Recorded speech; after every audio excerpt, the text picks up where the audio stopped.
મને ગમતું પુસ્તક વાર્તાલાપ ચોથા શનિવારની શ્રેણીમાં આપ સૌનું સ્વાગત છે. ખૂબ સુંદર અવસરો પ્રાપ્ત થતા જાય અને આપણે મળતા રહીએ. પેલું 24 કલાક પણ ન થાય અને મળીએ બધા લાઇક માઇન્ડેડ, એ વધારે આનંદ છે. તો આજે આપણી વચ્ચે શ્રી ભાર્ગવભાઈ પારેખ ઉપસ્થિત છે. કબીરને એવો આપણી વચ્ચે લઈને આવ્યા છે, સંત કબીરજીને. વાતો કરતા હતા એટલે અમને જરા મોડું થઈ ગયું, કારણ કે જે રીતની વાતો શરૂ થઈને અમારે એટલે એમણે પણ અટકાવવી પડી. એટલે કંઈક જુદા વાઇબ્રેશનમાં વાતો ચાલતી હતી. મૂળ તો વિજ્ઞાનના માણસ, બીએસસી જીઓલોજી ફિઝિક્સ MS યુનિવર્સિટીમાંથી, ત્યારબાદ લો પણ કર્યું છે, હ્યુમન રિસોર્સમાં ત્યારબાદ એમણે માસ્ટર ડિગ્રી. આ બધી શૈક્ષણિક ક્વોલિફિકેશન હું પહેલાં કહી દઉં, પણ જે એમને હું પેલું કહેવાય ને કે સત્વવાળી વાત જે અમને અંદરથી બહાર નહીં લાવી, એ વાત ખાસ કરી છે. તો ક્લિનિકલ એન્ડ કોમ્યુનિટી સાયકોલોજીમાં પણ PG ડિપ્લોમા કર્યું, બધું MS યુનિવર્સિટીમાંથી. અને બેઝિક વાચક ને બધું તો ખરું, એક ખૂબ ઉમદા કલાકાર. કારણ કે MS યુનિવર્સિટીમાં ચાણક્ય ટ્રોફી મેળવવી એ બહુ પ્રતિષ્ઠિત, એટલે એક સન્માન જેવું કહી શકાય. તો એમણે સતત 3 વર્ષ યુવક મહોત્સવમાં આ ચાણક્ય ટ્રોફી મેળવી હતી. અને કોર્પોરેટ NGO સરકારી ક્ષેત્રોમાં 15 વર્ષથી પણ વધારે અનુભવ એમણે મેળવ્યો. અને મેનેજમેન્ટ, શિક્ષણ, આરોગ્ય, CSR, HR જેવા ક્ષેત્રોમાં એમનું નોંધપાત્ર યોગદાન છે. અને ઘણી યુનિવર્સિટી કોલેજોમાં ફેકલ્ટી મેમ્બર, હ્યુમન રિસોર્સ માનવ સંસાધનનો એમની ડિગ્રી છે. એટલે management, HRM, CSR, development and social work પર એમનું ખાસું કામ છે જ. અને એવો એસ્પિરેશનલ ભારત કોલેબોરેટિવ સાથે પણ સંકળાયેલા છે. અને 20થી વધુ રાજ્યો આપણા દેશના, એમાં 120થી વધુ જિલ્લાઓમાં આરોગ્ય અને શિક્ષણની પહેલ સાથે એવો સંકળાયેલા છે. એક આમ કહેવાય ને કે ઘડાયેલા વક્તા છે, કે રાષ્ટ્રીય અને આંતરરાષ્ટ્રીય ક્ષેત્રે એમણે આધ્યાત્મિકતા, શિક્ષણ, વ્યવસ્થાપન, સામાજિક કાર્ય, જીવન કૌશલ્ય એવા વિવિધ વિષયો પર અસંખ્ય પ્રવચનો અને વાર્તાલાપ એમણે આપ્યા છે. હવે એમની મુખ્ય વાત જો વિચારીએ તો આ બધી સિદ્ધિ વ્યાવસાયિક, શૈક્ષણિક તો ખરી, પણ એમનો સાચો જુસ્સો ક્યાંથી મળ્યો? તો એમના ઊંડાણમાં જે સ્પિરિચ્યુઆલિટી, અને એ વાત કરતા હતા કે કેવી રીતે, માધવીબેને સીધો સવાલ પૂછ્યો કે કેવી રીતે તમે એમની નજીક આવ્યા? તો એ આજનું નથી, એ આવડા હોય ને ત્યારનું હોય. એ મા બાપ સાથે, અને કચ્છ વિસ્તાર પસંદ કરવાનું કે ભુજ પસંદ કરવાનું કારણ એટલું કે ત્યાં પુસ્તકો બહુ મળે. આપણે સામાન્ય રીતે મોટા શહેરમાં લોકો નોકરી લેવા જાય તો કે ત્યાં બધી સુવિધાઓ બહુ મળે. એમણે એટલા માટે કે એમના માતા પિતાએ એટલા માટે પસંદ કર્યું કે ત્યાં પુસ્તકો બહુ સરસ મળે. આ એમનું બાળપણનો ઉછેર. અને પછી ધીમે ધીમે MS યુનિવર્સિટીમાં કોઈક પારસમણીનો સ્પર્શ મળ્યો, અને કબીરજીની સાથે યુવાનો થોડા નજીક આવ્યા, અને પછી એ લોકો મળે, એના પદો બધા એકબીજા સાથે શેર કરે, એ રીતે એમની જર્ની એ બધી ચાલુ થઈ. અને પછી એમના સાખીઓ, દોહા યુગલ, આપણા દોહા, અને એ બધાથી એક કાવ્ય સંગ્રહ પ્રગટ થયો એમનો. અને એ બધા કહત કબીર વિચાર, એ લેખક તરફ એમને લેખન તરફ દોરી ગયા. અને પછી એમણે કબીર ફોર યુથ પ્રોજેક્ટની જે કલ્પના કરી, કે કદાચ એવું બની શકે કે યુવાનો સીધું વાંચે નહીં, તો એમને કયા રૂપમાં સુરેશભાઈ પીરસવું? એ લોકોને જે ભાવે એ રૂપમાં પીરસવું. અને પછી આ કબીર ફોર યુથ પ્રોજેક્ટની કલ્પના, આગેવાની કરી. અને કબીર સાહેબના ઉપદેશોને ડિજિટલ યુગમાં લાવવા માટે રચાયેલ એમની અને એમના ગ્રુપની પહેલ છે. અને એ સક્સેસફુલ રહી છે એ પહેલ. એમાં 1000થી વધુ કલાકારો, સ્વયંસેવકોના સહયોગથી આ શક્ય બનેલો પ્રોજેક્ટ 50થી વધુ ગાયકો દ્વારા ભાવપૂર્ણ સંગીત રજૂ કરે. અને એવો જ પછી જણાવશે કેટલા લાખો સુધી ના યુવાનો સુધી એ પહોંચ્યા છે. એનાથી એ આપણે એમને ચોક્કસ બિરદાવીએ કે કબીર સાહેબને એવો આ માધ્યમ થકી યુવાનો સુધી આ રીતે પહોંચાડ્યા. અને પછી એ લોકોને ગમે તે રીતે, પછી એ વિડીયો હોય, એ સંગીતના રૂપમાં હોય કે એટલે જુદી જુદી કલાના રૂપે પણ કબીર સાહેબને મુખ્ય આશય એટલો જ છે કે પહોંચવા જોઈએ. પછી કે જ ગમે તે રીતે પહોંચતા હોય, પણ આ રીતે પહોંચાડવામાં એવો અને એમની ટીમનો ખૂબ મોટો ફાળો, અને એમાં એમને સાથ પણ ખૂબ મોટા આપણા સાહિત્યકારો સીતાંશુભાઈ હોય કે લોર્ડ ભીખુ હોય, એ બધાનો મેન્ટર તરીકે પણ સાથ મળ્યો. અને એમની આખી સફર આ બધાના સહકારથી ચાલુ છે અને ચાલુ રહેશે. એમણે ભાવપૂર્ણ સંગીત હોય, મનમોહક દ્રશ્યો, ચિત્રો, નૃત્ય, થિયેટર પ્રદર્શન, આ બધા રૂપમાં કબીર સાહેબને એમણે યુવાનો સામે પીરસ્યા. એટલે પછી યુવાનો એમાં એ ભોજન એ લોકોને ફાવે જ ફાવે. એવો આટલા બધા રાષ્ટ્રીય આંતરરાષ્ટ્રીય ક્ષેત્રે વક્તા તો છે જ, પણ ખૂબ નમ્ર છે. મને એ વાત કહેવી જ પડશે માધવીબેન, આજની વાત એમની કહેવી જ પડે. એટલા માટે શેઠજીભાઈ કે એમને એવો ખ્યાલ રહી ગયેલો કે એમના કોઈ મિત્ર નવસારીમાં રહે છે. આ બાજુ આવવાનું કદાચ ઓછું થતું હશે, પણ મિત્ર રહે બારડોલીમાં, અને એમનાથી અમને કહેવાઈ ગયું કે હું તો મારા મિત્રને ત્યાં જઈને આવીશ, મારી ટ્રેન 1 કલાક સુરત કે 1 થી બી વધારે સમય સુરત પર પડી રહી છે, એટલે મને આવતા મોડું થયું છે, 2 વાગે હું નવસારી આવીશ અને હું મારા મિત્રને ત્યાં જઈશ. પછી ખબર પડી કે મિત્ર તો બારડોલી રહે છે, અને નવસારીની કોઈ એકાદ નાનકડી હોટલમાં જઈને એવો આરામથી વાંચીને એક નાનકડી કોફીનું કપ પીને આપણી સામે આવ્યા છે. એટલે અમને એની સામે ફરિયાદ છે કે અમે બી તમારી સાથે કોફી પીતે, અમને જરાક જણાવતે તો અમે આવતે. પણ આવી વિનમ્રતા, એ વિનમ્રતા એમનેમ નથી આવતી. એ કોઈક જુદી રીતની શોધ તરફ જે માણસ આગળ વધતું હોય ને, આંતરખોજ તરફ જે હોય ને, તેને આ બહારની દુનિયામાં બહુ તકલીફો પડે નહીં, એવું આ વ્યક્તિત્વ મને આ 5-10 મિનિટમાં લાગ્યું. અને એ ખરેખર એવું જ છે, કારણ કે કામ એવું છે. વિચારશીલ લેખક છે, અવિરત સાધક છે, અને જીવનને સંપૂર્ણ રીતે અનુભવવા માટે એવો પ્રયત્નશીલ છે. એટલે જેને કહેવાય ને કે બુદ્ધિનો જે આપણો ભાગ એ તો છે જ, વ્યાવસાયિક રીતે પણ શ્રેષ્ઠ છે જ, પણ આધ્યાત્મિક ઊંડાણના પણ એવો, એટલે આધ્યાત્મિકતાના પણ ઊંડા અભ્યાસી છે. આ ત્રિવેણી સંગમ સમા ભાર્ગવભાઈ, અમારા સયાજી પરિવારમાં આપનું સ્વાગત છે. અને પ્રશાંતભાઈને વિનંતી કે આપ એમનું પુસ્તકથી સ્વાગત કરો.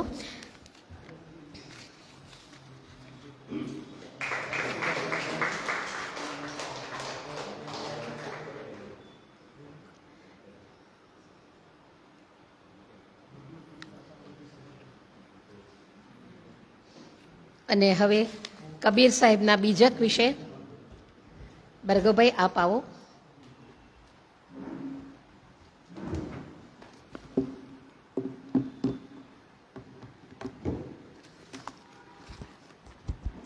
મોબાઈલના લીધે ડિસ્ટર્બન્સ નહીં થાય.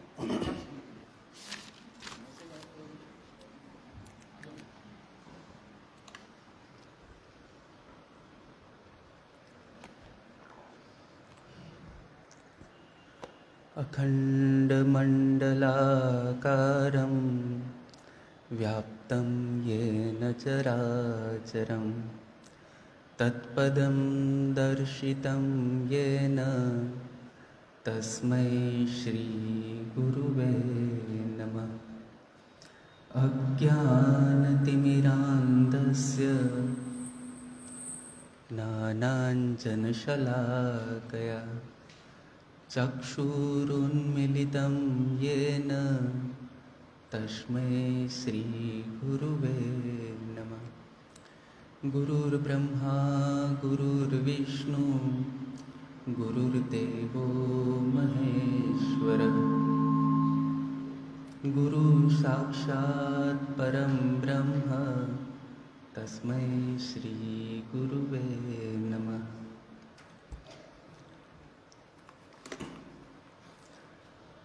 સૌપ્રથમ પ્રશાંતભાઈ પારેખ, માધવીબેન, ખૂબ ખૂબ આભાર કે મને અહીંયા આવવા માટે આમંત્રણ આપ્યું.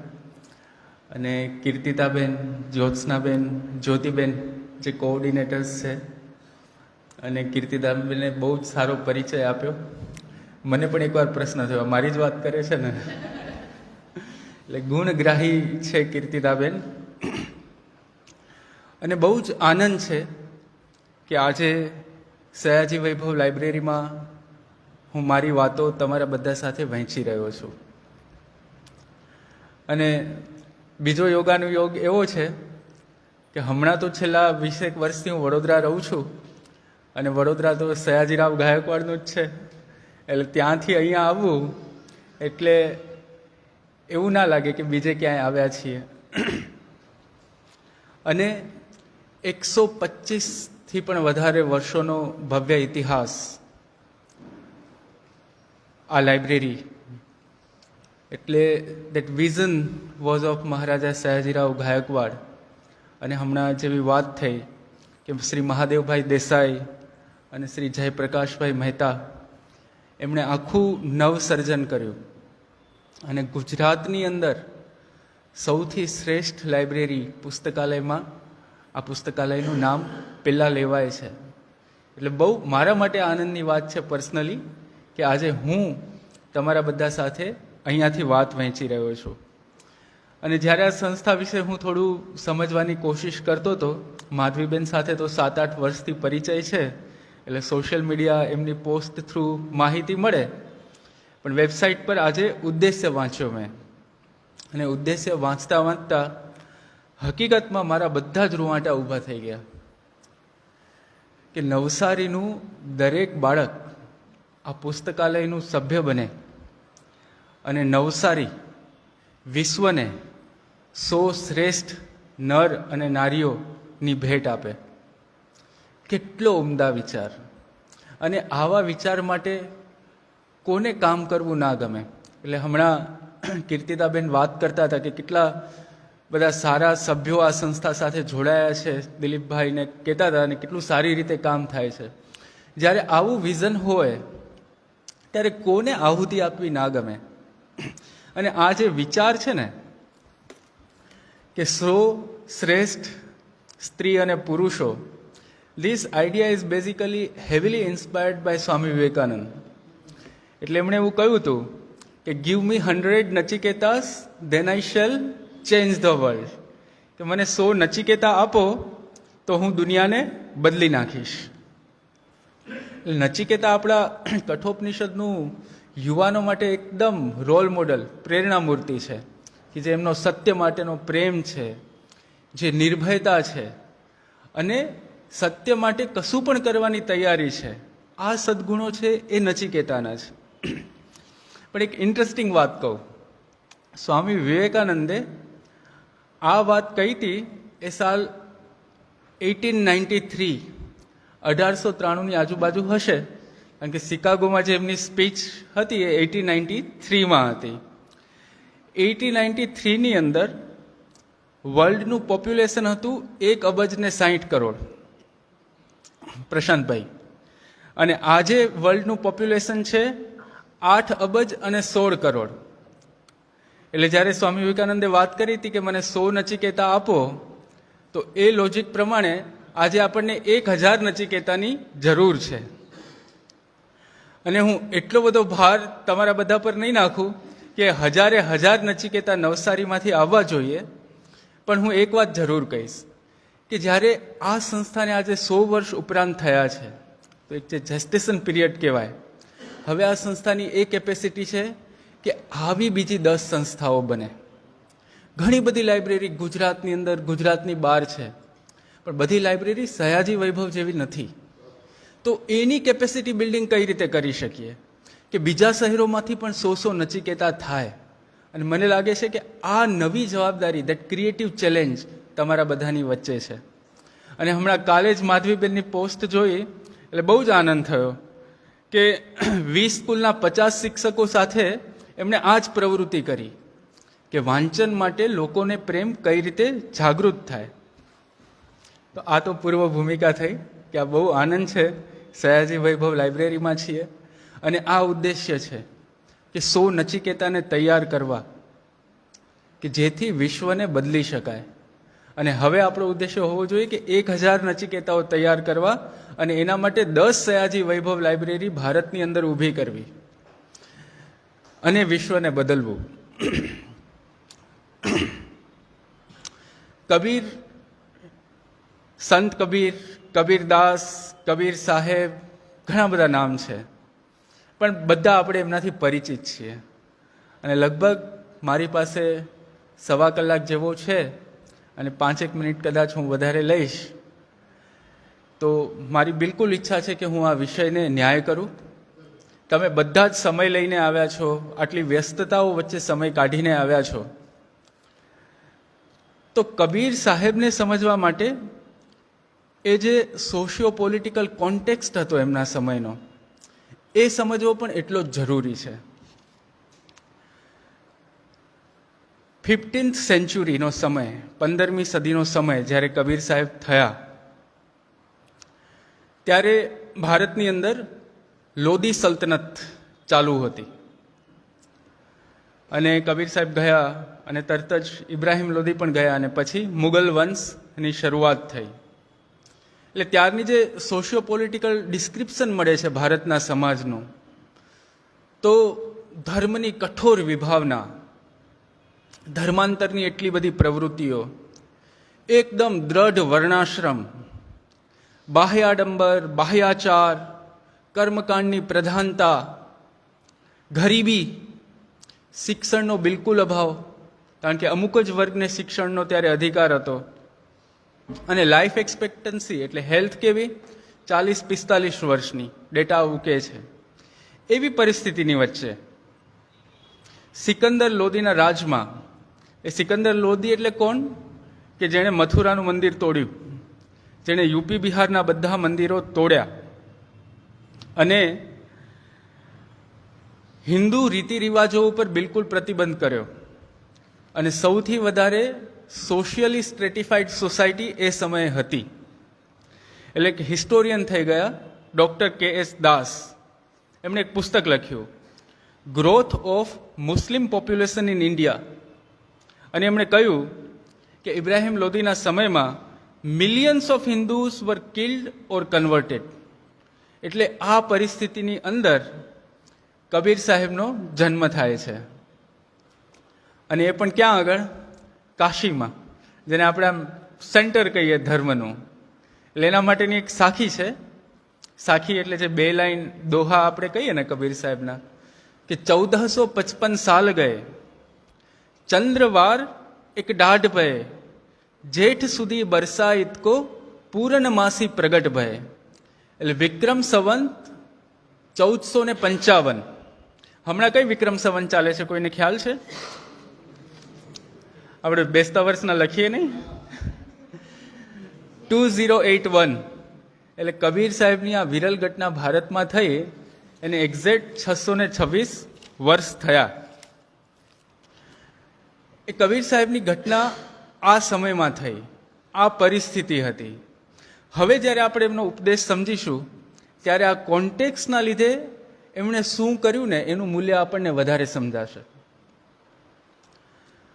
આથી પૂર્વ ભૂમિકા. હવે આપણી વાત કરીએ, મારીને તમારી વાત કરીએ.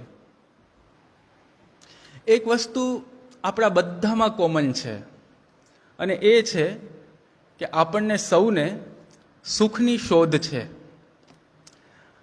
આમાં કોઈ ફેરફાર ના હોઈ શકે. એટલે હોય એવું, ઘણાને દુઃખની ઈચ્છા હોય, પણ એને મેન્ટલ ઇલનેસ કે એમાં મૂકી શકાય. બાકી બધાને સુખી થવાની ઈચ્છા હોય છે. એટલે કોઈ ડ્રગ એડિક્ટ હોય કે કોઈ આલ્કોહોલ એડિક્ટ હોય, એને એમાં તો સુખ દેખાય છે, પછી ભલે દુઃખી થઈ જાય, લોંગ વિઝન નથી, પણ એને સુખ દેખાય છે, એટલે એને સુખી થવાની જ ઈચ્છા છે. અને આ સુખી થવાની ઈચ્છા બધાને છે. અને સમાજમાં જ્યારે આપણે નજર નાખીએ, ત્યારે એક વર્ગ આખો એવો છે જે બહુ જ અલગ રીતે ઉભરીને આવે છે, અને એ છે સંતોનો વર્ગ. પછી એ તમે કબીર લઈ લો, મીરા લઈ લો, નરસિંહ મહેતા લઈ લો, અને એમના જ્યારે શબ્દો અને પદો સમજવાની કોશિશ કરીએ, ત્યારે આપણને લાગે કે એ લોકો જેવો આનંદ તો કોઈને નથી. જ્યારે એમનું જીવન જોઈએ, ત્યારે આપણને એવું પણ લાગે કે એમના જેવી તકલીફો પણ કોઈને પડી નથી. એટલે આપણને પ્રશ્ન થાય કે એવું એમને શું મળ્યું હશે કે આવા ઉદ્ગારો નીકળે. કોઈ પણ સંતની તમે રચનાઓ લઈ લો, જ્ઞાનેશ્વર હોય કે પછી પીપા ભગત હોય, ગંગા સતી હોય, ભારતના કોઈ પણ ખૂણામાં કે વિશ્વના કોઈ પણ ખૂણામાં થયા હોય, પણ એમને અમુક અનુભવ થાય પછી એમના ઉદ્ગારો બહુ જ સરખા છે. એટલે સંત દાદુ દયાલે કહ્યું પણ ખરું કે સબે સયાને એક મત. જેમને જેમને અનુભવ થયા એમના બધાના વિચારો મળતા આવે છે. હવે પ્રશ્ન થાય કે એ અનુભવ શું, અને એ અનુભવના લીધે એવું તો જીવન કઈ રીતે બદલાઈ જાય. તો આમાં આપણને સાયન્સની થોડી મદદ લઈએ સમજવા માટે. ડૉક્ટર ડેવિડ વેગો થઈ ગયા છે, એ psychologist, Osher center of integrated health એમાં એ કામ કરે છે. અને એમણે transcendental experiences and its importance on wellbeing આના ઉપર કામ કર્યું, કે મનોતીત અનુભવો અને એની સ્વાસ્થ્ય પર અસર, આના ઉપર ડૉક્ટર ડેવિડ વેગોએ કામ કર્યું. અને મેડિટેશન ઉપર એમણે 10 વર્ષનો અભ્યાસ કર્યો, રિસર્ચ કર્યું, પોતે પણ પ્રેક્ટિસ કર્યું. અને એમણે કહ્યું કે આ જે ટ્રાન્સેન્ડેન્ટલ મનોતીત અનુભવ જેટલાને થાય છે એના અમુક લક્ષણો જે કોમન છે, એક છે સેન્સ ઓફ યુનિટી, ઐક્ય. એમને બધા વચ્ચે ઐક્ય લાગે. જસ્ટ ઇમેજિન, મારા અને તમારા વચ્ચેનો ભેદ જ મટી ગયો, પછી મને તમારી ઈર્ષા થાય, પછી મને તમારા ઉપર ક્રોધ આવે, પછી હું તમારું કામ કરતો હું તો મને એવું લાગે કે હું તમારું કામ કરું છું? ના લાગે. ફિલિંગ ઓફ વનનેસ અને ડિઝોલ્યુશન ઓફ બાઉન્ડ્રીઝ, આપણને બધાને જે અલગ કરે છે એ બધી સરહદો ભૂંસાઈ જાય છે. એમણે એમના રિસર્ચના અંતે આવું કહ્યું. અને એમણે કહ્યું, I am quoting him, science should not afraid of study such mystical experiences. કે વિજ્ઞાને આવા રહસ્યદર્શી જે અનુભવો થાય છે એમનો અભ્યાસ કરતાં ગભરાવવું જોઈએ નહીં. અને એક જોર્ડન ગ્રાફ્ટમેન કરીને ભાઈ થઈ ગયા, ઇઝ ઓલ્સો એકેડેમિશિયન. એમણે ડિફાઇન કર્યું કે mystical experiences may stem from brain letting go of inhibitions and opens the doors of perception. કે આ જે મનોતીત અનુભવો જેને થાય છે એ આપણને જે પણ બાંધે છે, જે પણ સંકુચિત કરે છે, એને છોડી દઈએ તો જે પરસેપ્શન છે એના દરવાજા ખુલે છે. એટલે જે કૃષ્ણમૂર્તિ આને ડાયરેક્ટ પરસેપ્શન કહે. હવે આ ડાયરેક્ટ પરસેપ્શન એટલે શું એને સમજવાની કોશિશ કરીએ. એટલે how we function, how we our brain functions. એટલે આપણી 5 જ્ઞાનેન્દ્રિય છે, તમને બધાને ખ્યાલ છે. આપણે કંઈક જોઈએ એટલે એને આપણે કહીએ છીએ પરસેપ્શન, જોયું. વિધિન 250 માઇક્રોસેકન્ડ્સ આપણું માઇન્ડ એ ડેટાને ઇવેલ્યુએટ કરી નાખે કે આ પહેલાં જોયેલું છે કે નથી, પહેલાંના કોઈ અનુભવ સાથે મેચ થાય છે કે નથી થતું. And within 500 microseconds sensory awareness generate થઈ જાય. અને એમાં મોટાભાગે એ પણ નક્કી થઈ જાય કે આને રિસ્પોન્સ શું આપવો છે. એનો મતલબ we are so much automatic કે આપણે કશું પણ જોઈએ છીએ, કરીએ છીએ ત્યારે આપણા જેટલા પણ રિસ્પોન્સીસ હોય છે it is mainly based on our memory. એમાંથી જ આપણા પ્રતિભાવો અને પ્રત્યુત્તર આવતા હોય છે.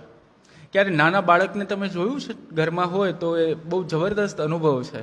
એ પહેલી વાર એની સાથે કોઈ પણ ઘટના થાય તો કેટલા વિસ્મયથી અને જિજ્ઞાસાથી જુએ કે ના જુએ. એમ કંઈ પણ નવી ઘટના એની પહેલી દિવાળી હોય, એની પહેલી હોળી હોય, પહેલી વાર ગાડીમાં બેઠો હોય, પહેલી વાર બાઇક પર બેઠું હોય, એનું જે વિસ્મય છે, જિજ્ઞાસા છે, એ અધ્યાત્મની ભૂમિકા છે.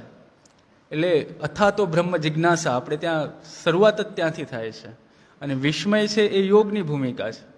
પણ આપણી જેમ જેમ ઉંમર થાય એમ શું થાય, memory is becoming so powerful કે આપણને એ ફ્રેશનેસ આપણા અનુભવમાં રહેતી નથી. એટલે વ્યક્તિ 30-40 વર્ષનો થાય તો તમે જુઓ અને આમ થોડું ઓબ્જેક્ટિવલી જુઓ એટલે ખબર પડે કે એ એકદમ ઘરેડની અંદર જીવનની આવી ગયો છે. એણે માની લીધું છે કે દુનિયા આવી છે, સંબંધો આવા છે, વ્યક્તિઓ આવા હોય, આને જ સુખ કહેવાય, આને જ દુઃખ કહેવાય. તો એ જે વિસ્મય અને જિજ્ઞાસા એ જતી રહે છે. બટ ડૉક્ટર વેગો એવું કહે છે કે in this each second what is happening to us, એમાં ધેર ઇઝ અ ચોઇસ.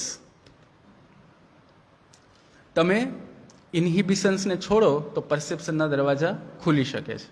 એટલે કબીર સાહેબ આને જ કે અવસર તેરો પલ પલ જાવે, કે in each moment you have opportunity, in this very moment you have opportunity. તમે મને અત્યારે સાંભળી રહ્યા છો, મને જોઈ રહ્યા છો, બહુ જ ઓટોમેટિકલી આ ડેટા પ્રોસેસ થઈ રહ્યો છે. You may be judging, you may not be judging, you may be labelling, you may not be labelling. સાંભળેલું છે, નથી સાંભળેલું, કઈ રીતે વાત કરી રહ્યા છે, કઈ જ પ્રકારનો જભ્ભો પહેર્યો છે, whatever. But this is happening. But in this very moment if you bring that awareness, તો એક અલગ જ પરસેપ્શન, એક અલગ અનુભવ શક્ય છે. That active listening is also possible. એટલે આ જે વાત છે સંતોની, એ એમના અનુભવમાંથી આવે છે. અને આ જે અવેરનેસ છે એ પરસેપ્શનના, એ અનુભવના દરવાજા ખોલે છે. એટલે ડૉક્ટર વેગોએ કહ્યું કે don't act on impulse, let it rise and pass. કારણ કે જે ઇમ્પલ્સ છે, કોઈ પણ સ્ટિમ્યુલી આવ્યું, કોઈ પણ ઉત્તેજના આવી, તો એનું જે રિસ્પોન્સ છે એ તો ઓટોમેટિક છે. પણ જો તમે એના ઉપર કામ ના કરો તો એની શક્તિ છે એ ક્ષીણ થાય. Let it rise and pass. Kabir સાહેબે આ જ વાતને કહી કે મન જો ગયા તો જાને દે, ગેહ કર રાખ શરીર, બિના ચડાય કમાન કે કેસે લાગે તીર. મન ગયું તો જવા દે. ઉપવાસ કર્યો હોય, આજ તો શનિવાર છે, ઘણાએ કર્યો પણ હશે, અને આમ મસ્ત વડાપાઉં, યોગેશ્વરના વડાપાઉં ખાવાની ઈચ્છા થાય, અથવા પેટીસ ખાવાની ઈચ્છા થાય, ઈચ્છા તો થાય, પણ જો શરીર પકડી રાખીએ તો કામ થઈ જાય ને. એટલે યુ હેવન્ટ એક્ટેડ ઓન ઇમ્પલ્સ. અને આપ બધા તો બહુ જ સુજ્ઞ શ્રોતાજનો છો અને લાઇબ્રેરીમાં છો, એટલે વાંચક પણ હશો જ. તો ટેડ ટોકથી પરિચિત હશો. ટેડ ટોક, એમાં એક જીલ બોલ્ટ કરીને એક લેડી છે, સી સાયકોલોજિસ્ટ. એની એક ટોક છે જે હું સજેસ્ટ કરીશ કે જોવી જોઈએ. માય સ્ટ્રોક ઓફ ઇનસાઇટ, આ ટોકનું નામ છે. એ બેનને સ્ટ્રોક આવે છે અને લેફ્ટ બ્રેઇનની એક નસ છે એ ફાટી જાય છે. એના લીધે એમનું લેફ્ટ બ્રેઇન બંધ થઈ જાય છે. પણ લેફ્ટ બ્રેઇન બંધ થઈ જાય છે ત્યારે એમને મનોતીત ટ્રાન્સેન્ડેન્ટલ જે એક્સપિરિયન્સ કહીએ એ થાય છે, કારણ કે ડેટા પ્રોસેસિંગ આખું બંધ થઈ ગયું. That is beautiful talk. એમાં જે એમણે આખું બહુ જ ઇમોશનલી ડિસ્ક્રાઇબ કર્યું છે. પણ એમાં એક જે વાત કરીએ બેને, એ વાત હું તમને કહું. I found nirvana and still alive. કે મેં એ અનુભવ કર્યો, નિર્વાણનો અનુભવ કર્યો, અને હું જીવતી છું. Anyone who is alive can find nirvana. જે પણ જીવંત છે એ આ અનુભવ કરી શકે છે. એના માટે જરૂરી નથી કે આપણે પણ સ્ટ્રોક લાવીએ, પણ there are ways of doing it, અને એ પોસિબલ છે. અને એ પોસિબલ છે એ કઈ રીતે પોસિબલ છે? આ જે ડૉક્ટર વેગોએ વાત કરી, બાઉન્ડ્રીઝ ડિઝોલ્વ કરવાની, અથવા તો જીલ બોલ્ટે ટેલર જે વાત કરે છે, આઈડેન્ટિટીઝ જે આપણને બીજાથી અલગ કરે છે.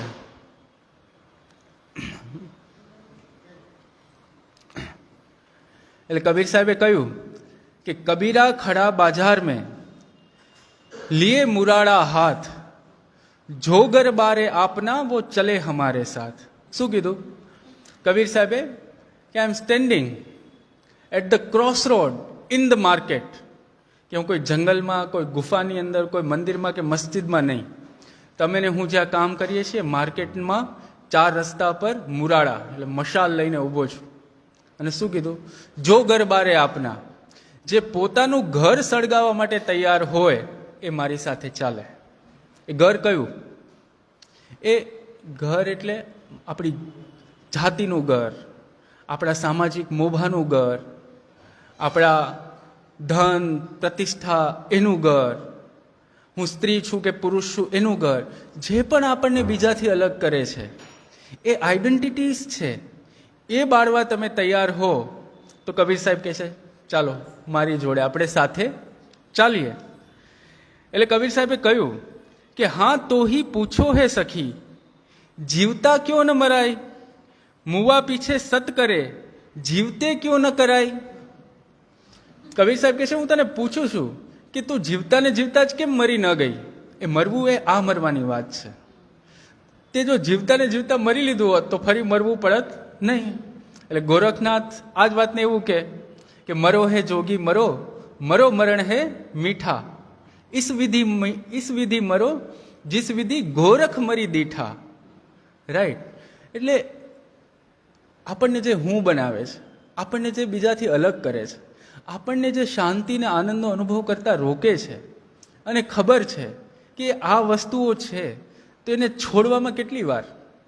એટલે શંકરાચાર્યજીને જ્ઞાન થયું કે શંકરાચાર્યજી એવું કે તમે ગરમ કોલસો હાથમાં લો તો કેટલી વાર પકડી રાખો, છોડી દો ને. કેટલી વારમાં છોડો, આમ તરત જ છોડી દો. એમ જ્યારે સમજાઈ જાય કે આ જ વસ્તુઓ છે દેટ ઇઝ ક્રિએટિંગ પ્રોબ્લેમ, તો તમે તરત જ છોડી દો. એટલે ભગવાન બુદ્ધને જ્ઞાન થયું ત્યારે એમણે આ જ કહ્યું કે ગૃહકારક દિઠ્ઠોસી. બોધિ વૃક્ષની નીચે એમણે જ કીધું કે મેં જે ઘર બનાવે છે દરેક જન્મની અંદર એને જોઈ લીધો. રાઈટ. એટલે કબીર સાહેબે કહ્યું કે જા મરને સે જગ ડરે, મેરે મન આનંદ, કબ મરહું કબ પાવહું પૂર્ણ પરમાનંદ. હવે આ વાત કોણ કહી શકે? જેને ખરેખર મૃત્યુ અને જન્મ બંનેથી કોઈ કિંમતી હોય એવી સ્થિતિનો અનુભવ થયો હોય એ જ વ્યક્તિના આવા ઉદ્ગાર હોઈ શકે. એટલે હવે કબીર સાહેબ પર આવી આ પૂર્વ ભૂમિકા એટલા માટે કે આ ટોકનો હેતુ શું છે. કબીર સાહેબની વાત કરવી સારી વાત છે, એમના પુસ્તક બીજકની વાત કરવી બિલકુલ કરીશું, પણ કબીર સાહેબની વાત હોય કે બીજકની વાત હોય એ વાત મારીને તમારી છે. એ વાત મારીને તમારી એટલા માટે છે કે આપણે આનંદમાં કઈ રીતે આવી શકીએ. અને કેવો આનંદ? 24/7, સેજ પણ ઓછો નહીં એવો આનંદ. એટલા માટે આ પરમ સ્વાર્થની વાત છે, આનાથી મોટો કોઈ ફાયદો છે નહીં. કબીર સાહેબે કીધું કે કબીર જો તું હે બાનિયા સાચી હાટ લગા. કબીર સાહેબ કીધું જો તું વાણિયો છે તો સાચો ધંધો કર, ખોટનો ધંધો બંધ કર. એટલે કબીર સાહેબની વાત કરીએ સો ઇન એકેડેમિયા, શિક્ષણ જગતમાં he is considered father of Hindi literature and one of the most quoted mystic in India. A revolutionary, ક્રાંતિકારી હતા, because he disowned the past. બધાના પાછળ જેટલી વસ્તુ હતી એના ભૂકા કાઢી નાખ્યા. એટલે નાભાદાસજી જેમણે ભક્તમાળ લખ્યું ને, બધા સંતોની વાત કરી, એમણે કબીર સાહેબ વિશે લખતા લખ્યું કે કબીર કાની રાખી નહીં વર્ણાશ્રમ ખટ દર્શની. જે સંતોને અનુભવ થાય ને એ પણ ઘણીવાર શાસ્ત્રની મર્યાદા રાખે, કારણ કે વર્ણાશ્રમ તો આપણા શાસ્ત્રોમાં છે. પણ એમણે શું કીધું કે કબીરે કોઈની રાખી નહીં, વર્ણાશ્રમ ખટ દર્શની. એમાં જો એમને વર્ણાશ્રમમાં પોલું લાગ્યું તો એના ભૂકા કાઢી નાખ્યા, ખટ દર્શન સટ દર્શનમાં એમને પોલું લાગ્યું તો એમના પણ ભૂકા કાઢી નાખ્યા. અને ભક્તિ વિમુખ જો ધર્મસો અધર્મ કરી ગાયો. અને જે ધર્મની અંદર ભક્તિ નથી, ભક્તિ એટલે શું? ભક્તિ એટલે પ્રેમનો અનુભવ. કબીર સાહેબ શું કરતા? વણકર હતા, આખો દિવસ એવું તો હતું નહીં, જંગલમાં ગુફામાં જઈને બેસી ગયા હતા. પોતાનું કામ કરીને પોતાનું ઘર ચલાવતા અને સંતો ભક્તો આવે એમને પણ જમાડતા. પણ એ શું કહેતા? આ ભજન તો બધાએ સાંભળ્યું જ હશે, રામ રસ ભીની ચદરિયા. પણ એમની ચદરિયા કેવી હતી? રામ રસ ભીની ચદરિયા. એ આનંદ છે, ડેઈલી કામો કરવાનો જે આનંદ છે એ એમાં એમને હતો. જ્યો કી ધ્યો ધરી દિન હી ચદરિયા, બડે જતન સે બુની ચદરિયા. તો એ કબીર સાહેબ મહાત્મા, એમને મહાત્મા પણ કહે છે because he set the standards for others to follow. Poet, કવિ par excellence, he is man of words. એટલે એમના જેવી કવિતાઓ તો બહુ અશક્ય છે કે લખી શકાય.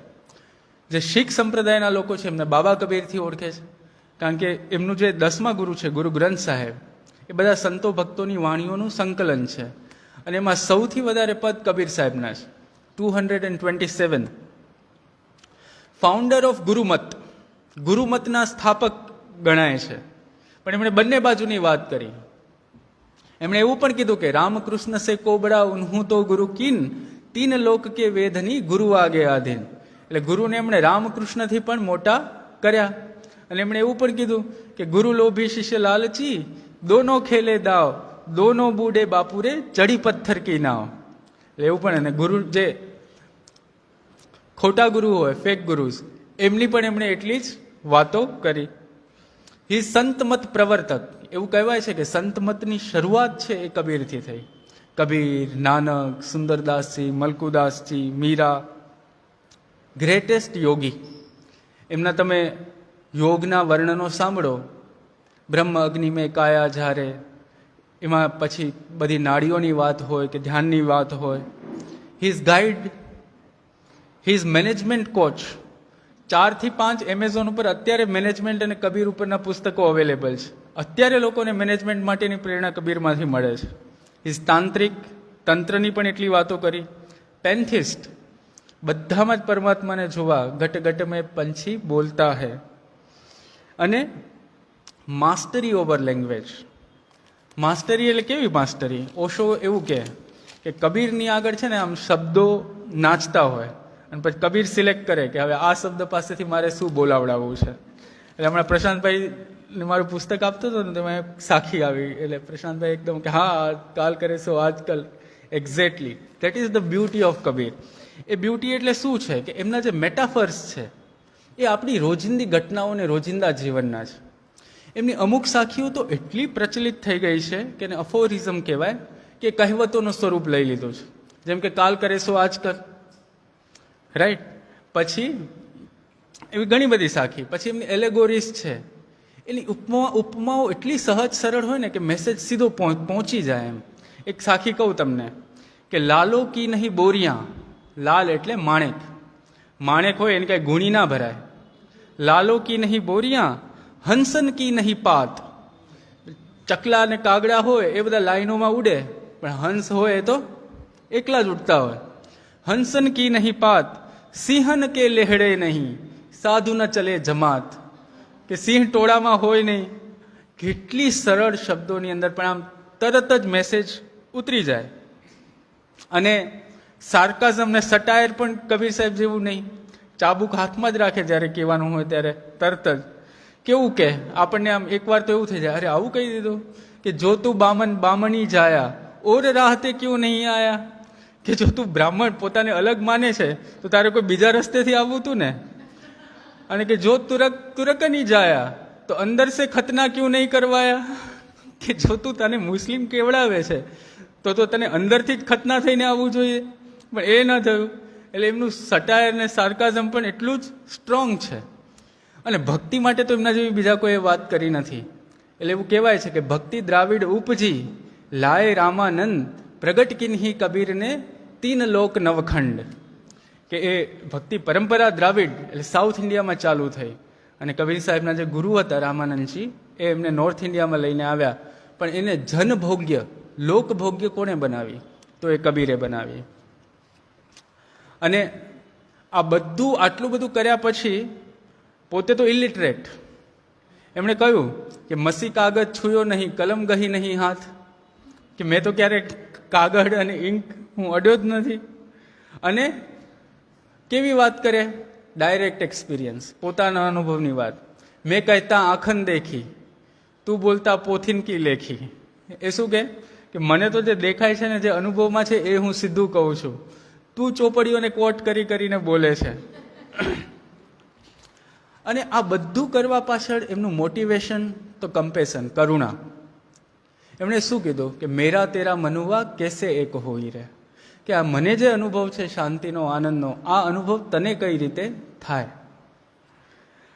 એટલે આ એમનું જ્યારે સાહિત્યનો અભ્યાસ કરીએ તો એમના વિશે થોડો આવો અનુભવ મળે કે એમનું વ્યક્તિત્વ આવું હતું. પણ થોડુંક આપણે વિચારીએ કે કબીર સાહેબ પોતાને ઇન્ટ્રોડ્યુસ કરે તો કઈ રીતે કરે. તો કબીર સાહેબની પોતાના માટેની જ એમની સાખી છે. એમણે કીધું કે કક્કા કેવલ બ્રહ્મ હૈ, બબ્બા બીજ શરીર, રર્રા સબ મેં રમી રહા તાકા નામ કબીર. કે કબીર એટલે શું? કેવલ બ્રહ્મ. કેવલ બ્રહ્મ એટલે એમણે કહ્યું કે જે એબ્સોલ્યુટ રિયાલિટી છે. જૈન શાસ્ત્રોની અંદર તો આવે છે ને કેવલ જ્ઞાન, દેટ એબ્સોલ્યુટ રિયાલિટી. બબ્બા બીજ શરીર. બીજ શરીર એટલે અનમેનિફેસ્ટેડ ક્વિટેન્સન્સ, જે હજી અસ્તિત્વમાં નથી આવ્યું, બીજ રૂપે છે. દેટ કાર્નેલ ઓફ એક્ઝિસ્ટન્સ, પણ જે અસ્તિત્વમાં આવવાનું છે એ પણ હું છું. રર્રા સબ મેં રમી રહ્યા, પ્લેફુલ ડાયનેમિઝમ ઇન ધ એક્ઝિસ્ટન્સ, જ્યાં બધું જીવંત છે, જ્યાં જે અસ્તિત્વ પ્રગટ થયું છે એ પણ હું છું. હવે આ કબીરનો પરિચય એમના શબ્દોમાં છે. પણ હજી પણ ઘણા બધા સાહિત્યકારો અને ઘણા બધા કબીર પંથના ભક્તો પણ આ બાબતે ઝઘડો હજી ચાલુ છે કે કબીર સાહેબ હિન્દુ હતા કે મુસલમાન હતા, કોને ત્યાં જન્મ્યા હતા, કોને ત્યાં મર્યા, કોને મોટા કર્યા. કબીર સાહેબ પોતે કહે છે કે હિન્દુ કહું તો હું નહીં, મુસલમાન ભી નહીં, 5 તત્વ કા પૂતલા ગેબી ખેલે માહી. કબીર સાહેબ પોતાને તો એવું જ કહે છે, એમને બિલકુલ એવો રસ નહોતો કે હું ના મુસલમાન નહીં, હું હિન્દુ છું, ના હું હિન્દુ નહીં, હું મુસલમાન છું. એટલે that's the beauty of Kabir સાહેબ. અને આજે આપણે વાત કરવાના છીએ એમના પુસ્તક બીજકની. જે બીજક છે, બીજકનો મતલબ છે બીજ. હવે આપણે વિષય પ્રવેશ થયો, પણ આપણી પરંપરા છે. તમે કોઈ પણ પુરાણ ઉઠાવો ને અથવા કોઈ પણ સ્તોત્ર ઉઠાવો તો પેલા તો મહિમા જ એટલો બધો આવે ને કે તમારો એક ફ્રેમ તૈયાર થાય વિષય પ્રવેશ માટેની. તમે કોઈ પણ પુરાણ ઉઠાવો ને તો શરૂઆતમાં સ્તુતિ જ હોય, તમને એમ કે આ બધું શું છે, પણ એ જરૂરી છે બહુ. Now we are able to appreciate કે બીજક શું છે. એટલે 16મી સદીના અંતની અંદર આ બીજક જે પુસ્તક છે કબીર સાહેબનું એ કમ્પાઇલ થયું હતું. 15મી સદીમાં કબીર સાહેબ થઈ ગયા. અને બીજકનો અર્થ થાય છે સીડ, બીજ. બીજનો મતલબ 2 વસ્તુ છે. એક કે આની અંદર આખું વૃક્ષ પણ છે, પણ કઈ રીતે છે, પોટેન્શિયલ છે. પછી તમારે થોડું પાણી ખાતર નાખવું પડે તો એ બીજ છે એ વૃક્ષ બને. અને એમાં જે લેંગ્વેજ છે દેટ્સ બ્યુટીફુલ. સધુકડી ભાષા એટલે અવધી, ભોજપુરી, રાજસ્થાની આ બધાનું મિક્સચર છે, લોકોની ભાષા છે, લોકો સમજી શકે એવી ભાષા છે. એવું જ ભગવાન બુદ્ધ અને ભગવાન મહાવીરે કર્યું. અર્ધમાગધી અને પ્રાકૃતમાં જ પોતાના ઉપદેશો આપ્યા. અને આ ગ્રંથના 2 મુખ્ય જગ્યાએથી એમની અવેલેબિલિટી મળે છે, જે બનારસ અને મગહર, જે બંને કબીર સાહેબ સાથે જોડાયેલા શહેરો છે. બનારસમાં જન્મ્યા, જીવ્યા, અને મગહરમાં એમણે શરીર છોડ્યું હતું. 4-5 મેઇન મેન્યુસ્ક્રિપ્ટ હસ્તપ્રતાની મળી છે. જેમ કે દતિયા મધ્યપ્રદેશ બુંદેલખંડની જે મળી એ 17th સેન્ચુરીની છે. પછી રાજસ્થાન મેન્યુસ્ક્રિપ્ટ છે એ પણ 17મી સદીની છે. પછી કબીર ચૌરાહા જે બનારસમાં છે ત્યાં જે આની હસ્તપ્રત મળી એ 18મી સદીની છે. પછી બિહાર મેન્યુસ્ક્રિપ્ટ છે. એટલે બહુ ઓથેન્ટિકલી આ કમ્પાઇલ થયેલો ગ્રંથ છે. કબીર પંથની અંદર પણ હવે ઘણા બધા વાળાઓ અને વિવાદો છે, પણ એ બધા એક બાબતે તો સહમત છે, અને એ કે બીજક કબીર સાહેબનો પ્રમાણભૂત ગ્રંથ છે, થેન્કફુલી. એટલે કબીર સાહેબ એવું કે યહ બીજક જ્ઞાન ગુરુ કબીર કા બંધ નશાને અભિલાષદાસ સાહેબે કહ્યું, જેમણે બીજક પર કમેન્ટ્રી લખી છે.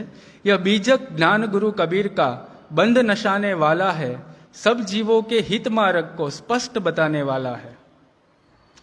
પછી કબીર સાહેબે કહ્યું કે જીભ્યા કેરે બંધ દે બહુ બોલ ના નિર્વાર, પારખી કે સંગ કર ગુરુમુખ શબ્દ વિચાર.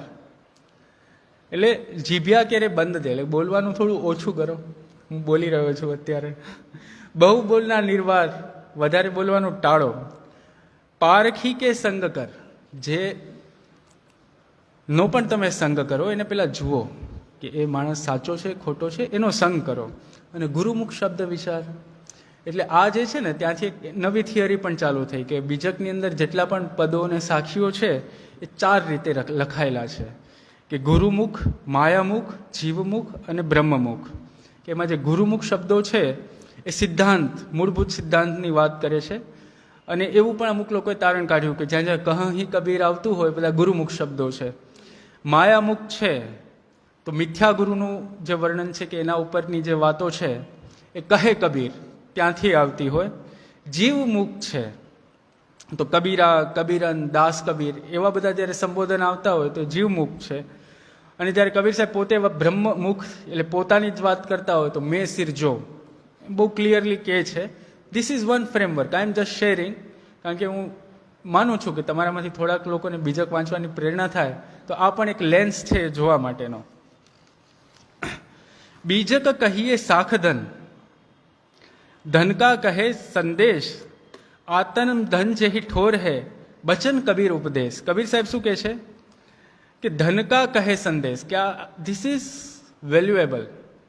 આપણને તો વેલ્યુએબલ કહીએ ને એટલે સોનું જ દેખાય, એટલે કબીર સાહેબ એ જ ભાષાનો ઉપયોગ કરે છે કે આ ધન જ છે એક જાતનું.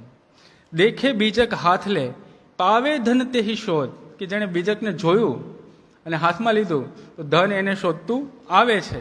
યાતે બીજક નામ ભો, માયા મન કા બોધ, એટલા માટે આનું નામ બીજક છે અને એ માયા અને મનનો ભેદ બતાવે છે. હવે જે બીજક છે એમાં 11 ચેપ્ટર છે, તો આપણે દરેક ચેપ્ટરમાંથી એક બે સાખીની વાત કરીશું તો સમયને આપણે ન્યાય આપી શકીશું. 11 ચેપ્ટર છે, એમાં જે પહેલું ચેપ્ટર છે એ રમૈની છે. રમૈનીનો અર્થ થાય છે કે જે જીવ છે એ વિષયોમાં બંધાયેલો છે, રમી રહ્યો છે.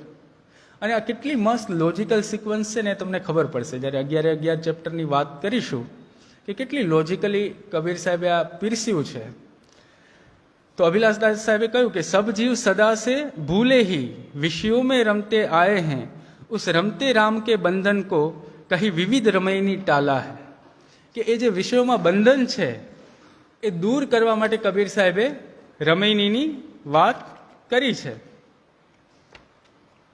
અને જે પહેલી રમૈની છે, બીજકની શરૂઆત ક્યાંથી થાય છે તો થાય છે કે અંતર, પહેલું વાક્ય આ છે કે અંતર જ્યોતિ શબ્દ એક નારી, હરિબ્રહ્માતા કે ત્રિપુરારી. અંતર જ્યોતિ કે જે વિઝડમ છે, જે જ્ઞાન છે, એ જે જ્ઞાનનો પ્રકાશ છે એ અંદર જ રહેલો છે. અંતર જ્યોતિ શબ્દ એક નારી, અને કઈ બે વસ્તુ છે તો એક શબ્દ છે અને એક નારી છે. અહીંયા શબ્દ એટલે જે પરમાત્માને ચિહ્નિત કરે છે, ઓમકાર કો, આમીન કો, ઓમ કયો, ઓમેન કો, બરાબર, એ જે બ્રહ્મવાચક જે શબ્દ છે એ શબ્દ. અને નારી એટલે, અહીંયા નારી એટલે ફિમેલની વાત નથી, બટ ફિમેલ કેરેક્ટરિસ્ટિકની વાત છે કે નારી એટલે સર્જન, નારી એટલે ઇમેજિનેશન. તો એ નારીમાંથી આખી વાણીનો ઉદ્ભવ થયો. તો એક શબ્દ છે અને એક નારી છે. અંતર જ્યોતિ શબ્દ એક નારી, હરિબ્રહ્માતા કે ત્રિપુરારી. અને પછી આખા જગતનું સર્જન થયું. જે સેકન્ડ ચેપ્ટર છે એ શબ્દ છે, અને દેટ ઇઝ વેરી ઇન્ટરેસ્ટિંગ. એટલે અભિલાષ સાહેબે શબ્દ માટે કહ્યું જે સેકન્ડ અધ્યાય ચેપ્ટર, ખાની વાણી કે શબ્દ જાલ में जीव सभी उलझाए हैं, कही शब्द सेन अति अनुभव से सब बंधन काटी निकाला है. તો આ જે શબ્દ કરીને જે ચેપ્ટર છે એમાં શેની વાત છે તો શું ખાવું, શું પીવું, શું બોલવું, શું ન બોલવું, આ બધા રીતિ રિવાજોમાં એમાં જે જીવ ફસાયેલો છે એમાંથી બહાર કાઢવા માટે કબીર સાહેબે જે વાત કરી એ વાત કઈ છે તો એ બધી વાતો શબ્દમાં છે. એટલે પહેલું ચેપ્ટર કયું છે રમૈની. રમૈની એટલે we are already pre occupied, બરાબર. આપણા મનની અંદર ઓલરેડી ચિંતાઓ છે, ઓલરેડી એમ્બિશન્સ છે, આ પદ જોઈએ છે, પ્રતિષ્ઠા જોઈએ છે, આ સુખ જોઈએ છીએ, બરાબર. જ્યાં સુધી એમાં આપણે હોઈએ ત્યાં સુધી તો આપણે અવેલેબલ જ નથી ને. એટલે પહેલું ચેપ્ટર રમૈની કીધું કે એ બધામાંથી પ્રતિહાર કરો, એ બધામાંથી નીકળો, દેન યુ આર અવેલેબલ. પછી તમારી સાથે વાતચીત થઈ શકે. એટલે પછી સેકન્ડ ચેપ્ટર ઇઝ શબ્દ. અને કબીર સાહેબના શબ્દ કેવા પાવરફુલ છે તો કબીર સાહેબે કીધું કે કહે કબીર બિચલો નહીં, શબ્દ મોર સમરથ, તાકો લોક પઠાય હું જો ચડે શબ્દ કે રથ. કહે કબીર બિચલો નહીં, કે જે મારા શબ્દો છે એ સમય સાથે બદલાવાના નથી. That is beyond time and space. Why? Because it is talking, they are talking about eternal values which is relevant everywhere and every time. તાકો લોક પઠાય હું જો ચડે શબ્દ કે રથ. અને હું જ્યાં પહોંચ્યો છું ત્યાં તમને બધાને લઈ જઈશ જો તમે આ શબ્દ સમજશો તો. અને પાછી એમની સ્ટાઇલ તો એમની સ્ટાઇલ જ હતી. એટલે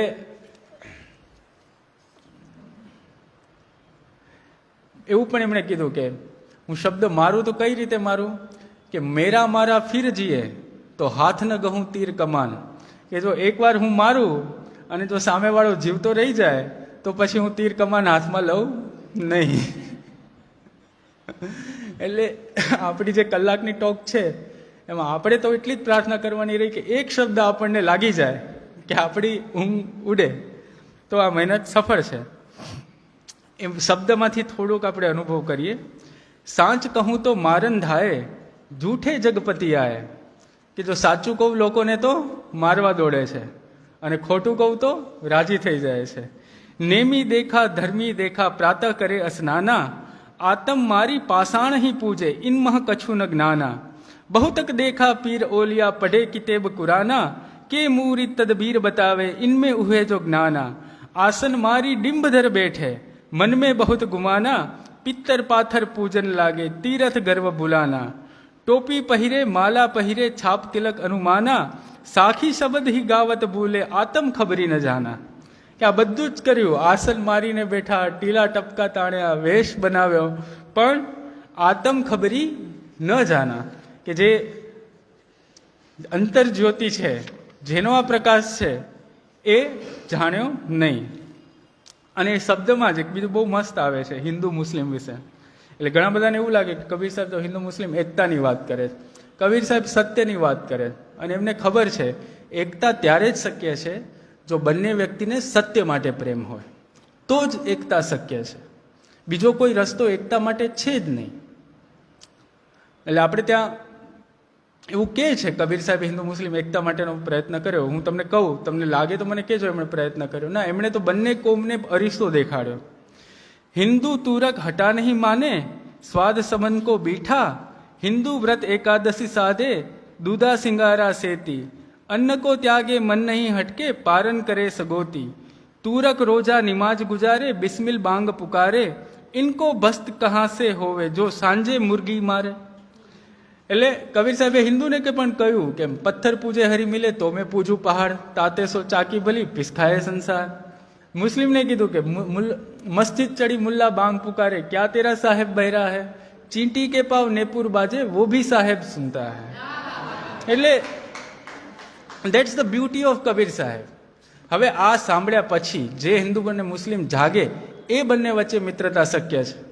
પણ કોઈ કે ના ના હું તો ટીલા ટપકા તાણીને દંભ કરીશ અને બીજો કે ના ના હું પણ દંભ કરીશ, તો એકતા શક્ય છે નહીં. અને શબ્દની અંદર જ આવે છે કે કરહું વિચાર જેહી સબ દુઃખ જાહી, પરિહરી જૂઠા કેરી સગાઈ. બહુ ઓછા એવા સંતો થયા કે જેમણે ભક્તિની સાથે જ્ઞાન માર્ગની પણ આટલી જ વાત કરી હોય. પ્રેમની વાતો કબીર સાહેબે એટલી કરી, એટલી જ વાતો એમણે જ્ઞાન માર્ગની કરી.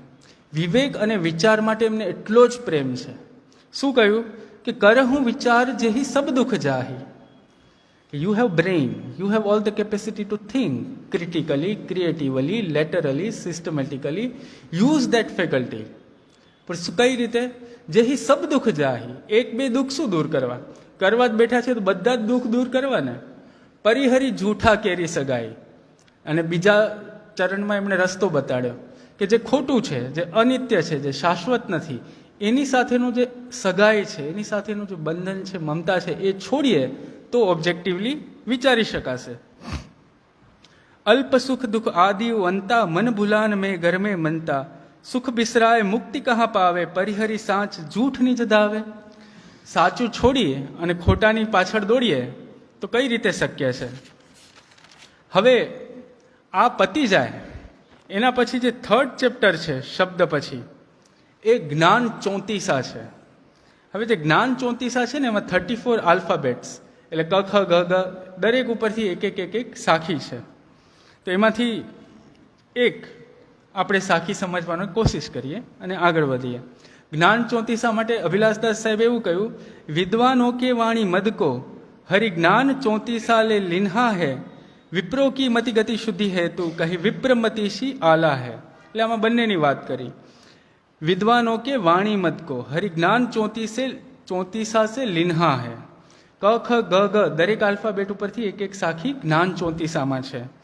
એમાં ચ ઉપરથી છે ચચ્ચા ચિત્ર રચ્યો બળ ભારી, ચિત્ર છાંડી તે ચેતુ ચિત્રકારી, જિન્હ યહ ચિત્ર વિચિત્ર હો ખેલા, ચિત્ર છોંડી તે ચેતુ ચીતેલા. એટલે જે ચિત્રકારે આટલું સુંદર ચિત્ર બનાવ્યું, તું તો ચિત્રમાં જ ખોવાઈ ગયો, પણ આ કોણે બનાવ્યું હશે એવી તો તને જિજ્ઞાસા થતી જ નથી. એક બોલિવૂડમાં એક આવું સોંગ પણ છે ને, આ ચિત્રકાર ઉપર, આના ઉપર જ એક સોંગ છે કે આ જે સૃષ્ટિ છે, આ જે જગત છે, જે સુખનો દુઃખનો થોડો ઘણો કોણ, હા, કે આ સુખ દુઃખનો થોડો અનુભવ થાય છે, તમને ક્યારે એવો વિચાર આવે છે કે આ કઈ રીતે થાય છે? એટલે એને સાયકોલોજીમાં મેટાકોગ્નિશન કહે, two think about thinking. Kabir સાહેબ અહીંયા વારંવાર આપણો પર્સ્પેક્ટિવ ચેન્જ કરે છે. કઈ રીતે તમારી દ્રષ્ટિ છે અંદરની બાજુ વળે, કે ચિત્ર જોઈને મોહી પડો છો બરાબર છે, પણ ક્યારેક એના ઉપર તો જાઓ કે આ ચિત્ર બનાવ્યું કોણે? આ અનુભવ થાય છે તો બરાબર છે, પણ અનુભવ કરાવનાર કોણ છે? અનુભવ કોને થાય છે? તો એ જ્ઞાન 34 છે.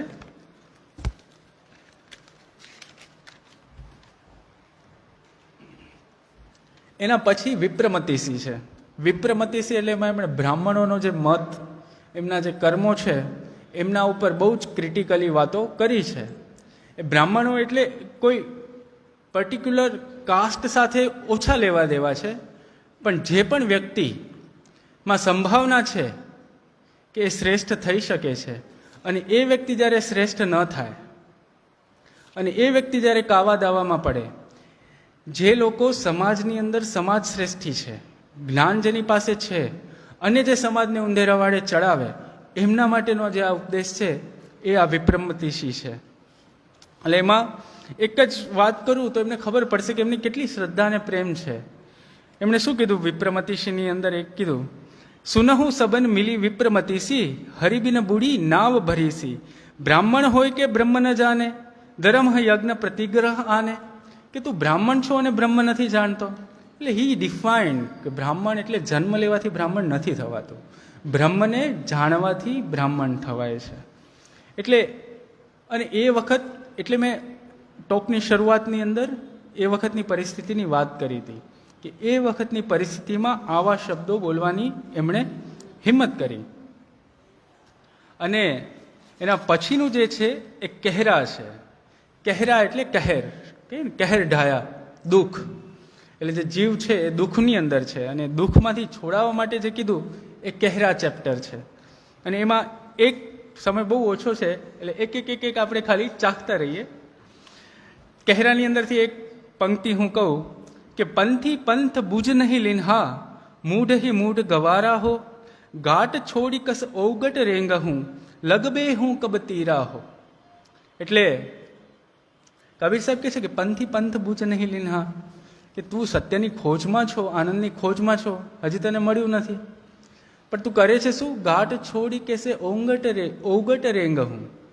આપણને શું ઈચ્છા હોય સત્ય અને આનંદ માટે, કે જે ચાલેલા રસ્તે ચાલવાની આનંદ વાત છે. કબીર સાહેબ શું કહે છે? ઓગટ. જે ક્યાંય ઘાટ નથી ત્યાંથી આ રસ્તે જવાય છે. હમણાં ઘાટ એટલે હમણાં કુંભ ચાલ્યું ને, એટલે ઘાટ બધાને જ મનમાં હશે. સંગમ ઘાટ ઉપર જઈને કુંભ સ્નાન કર્યું. તો કબીર સાહેબ શું કહે છે? ઓગટ ઘાટ અમારો. કયો? જે કૃષ્ણમૂર્તિ આને શું કે પાથલેસ લેન્ડ. એમણે શું કીધું કે સત્ય માટેનો કોઈ નિર્ધારિત રસ્તો નથી, કારણ કે જ્યારે રસ્તો નિર્ધારિત કરો તો એ સત્ય સુધી લઈ જઈ શકે નહીં. કારણ કે સત્ય is accessible through all directions and from where you are. તમે જ્યાં છો ત્યાંથી એને પ્રાપ્ત કરી શકો છો. એટલે બ્રહ્મથી જે વિરહ છે, આનંદથી જે વિરહ છે, એનું દુઃખ છે, એને છોડવા માટેની જે વાત છે એ કહેરામાં કરી. અને કહેરા પછી આવે છે બસંત.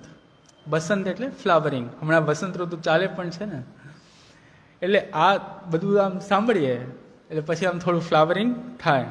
એમાં કબીર સાહેબે શું વાત કરી? જાકે 12 માસ બસંત હોય, તાકે પરમારથ બૂજે બિરલા કોઈ.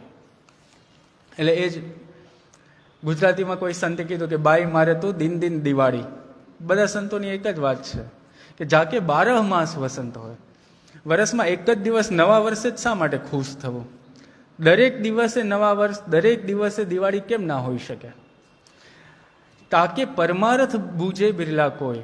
પણ એવા જે વ્યક્તિ છે જે સદા આનંદમાં છે, એમને જાણવા, એવા તો વ્યક્તિ પહેલાં મળવા. એમને જાણવા અને એ કઈ રીતે આનંદમાં છે એ સમજવું એ બહુ ઓછા લોકો કરી શકે છે. અને બસંત પછીનું જે ચેપ્ટર છે થોડો પરિચય કરાવું છું એટલે રેન્જની ખબર પડે અને એમણે કેવી વાત કરી છે.